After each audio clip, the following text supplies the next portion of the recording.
सब मुद्दों पर बात करने के लिए हमारे साथ जुड़ गए हैं कंपनी के डायरेक्टर अमित उमप्लेंचवार जी।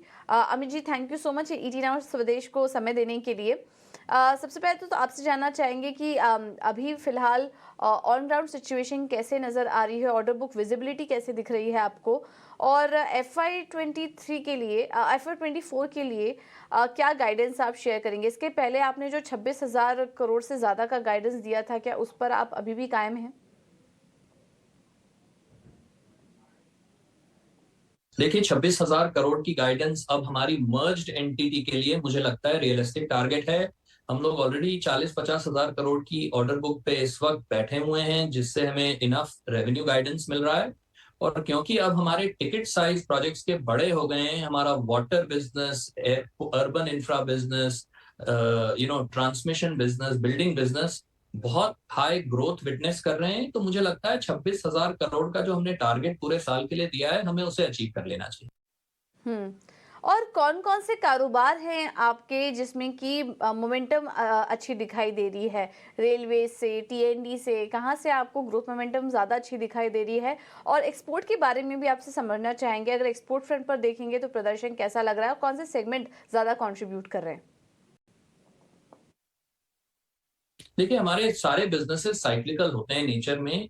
कभी किसी सेक्टर में आपको दिखेगी कि बहुत बढ़त हो रही है in terms of revenue expenditure from the government. कई बार स्लो डाउन होता है because of external reasons, but हम लोगों के इस बार 6 से 7 बिजनेसेस में से 4 बिजनेसेस में बहुत ग्रोथ दिख रही है, और मुझे लगता है आने अगले 2-3 साल तक की ग्रोथ कंटिन्यूड रहेगी। बिल्डिंग एंड फैक्ट्रीज है, चाहे हमारा वाटर बिजनेस है, अर्बन इंफ्रा है, एंड ट्रांसमिशन, जो कि इंडिया में स्लो डाउन हो गया था लास्ट 1-2 साल से, वापस उसमें हाई ग्रोथ दिख रही है बिकॉज पावर डिमांड पीक पे पहुंच चुकी है, as you would have read. तो इस वजह से ग्रोथ की प्रॉब्लम नहीं दिख रही है। एक्सपोर्ट हम लोगों ने ये कोशिश करी है कि हमारा ज्यादा से ज्यादा जो हेज पोजीशन है इन टर्म्स ऑफ ग्रोथ, वो पूरी की पूरी एक जगह से नहीं आए। तो हम लोग ऑलरेडी इस वक्त जो ऑर्डर बुक है 40% के करीब हम लोगों का इंटरनेशनल ऑर्डर बुक है। और हमें लगता है इससे हमारा जो एक्सपोर्ट ग्रोथ है ये भी आगे क्वार्टर्स में और बढ़ता रहेगा, ताकि हमारा long term goal of 50-50% bye domestic and international वो कंटिन्यूड रहे। हम्म।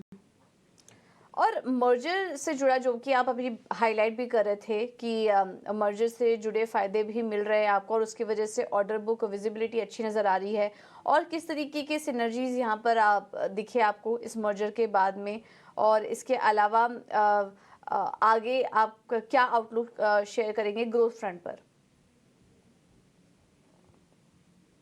देखिए, हमारे जो मर्जर बेनिफिट्स थे ये 2 पार्ट में थे। एक प्योरली जो फाइनेंशियल बेनिफिट था, जिससे हमें जो हमारी इंटरेस्ट कॉस्ट जो आज ऑलमोस्ट 2.5-3% से कम हुई है पहले वाले जेएमसी के बिजनेस में, वो हमारा क्लियरली डायरेक्ट सेविंग है, जो कि इस साल और अगले साल में वो अप्रूव होने लगेगा बिजनेस को।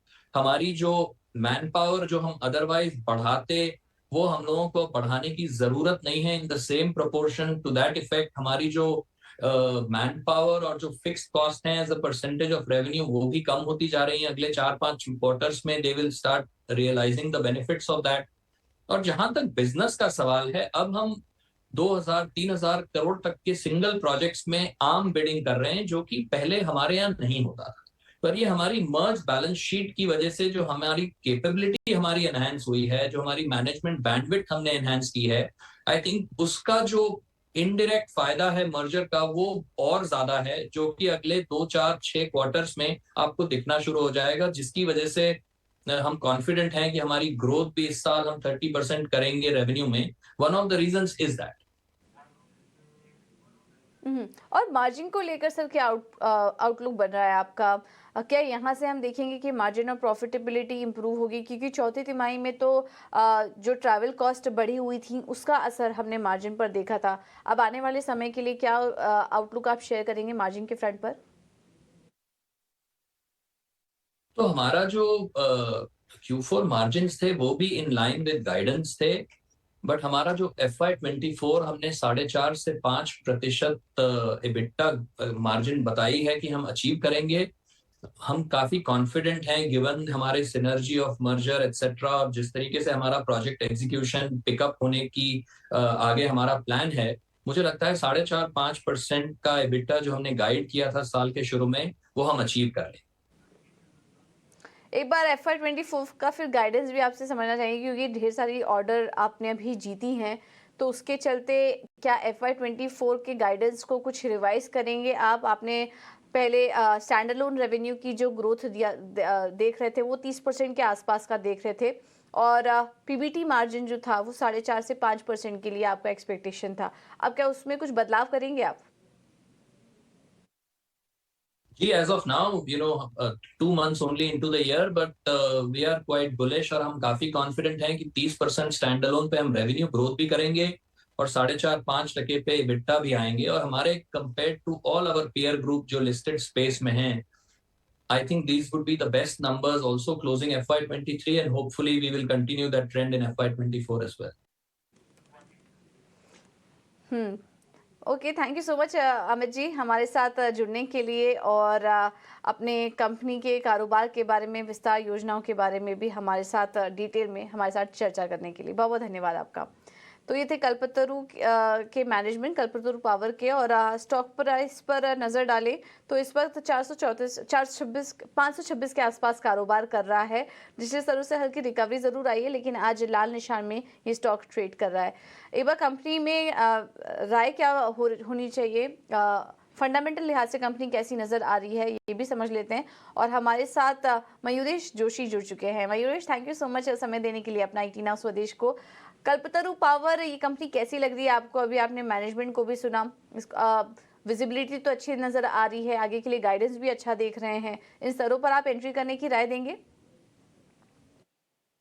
Very good afternoon. नहीं, मैनेजमेंट की कमेंट्री काफी पॉजिटिव रही है, और जैसे नंबर्स का सवाल रहा, तो कहीं ना कहीं एक्सपेक्टेशन जो हम बांध के चल रहे हैं in terms of the capex spends जो हो रही है स्पेसिफिकली, मुझे लगता है आई थिंक एक बहुत स्वीट स्पॉट में है।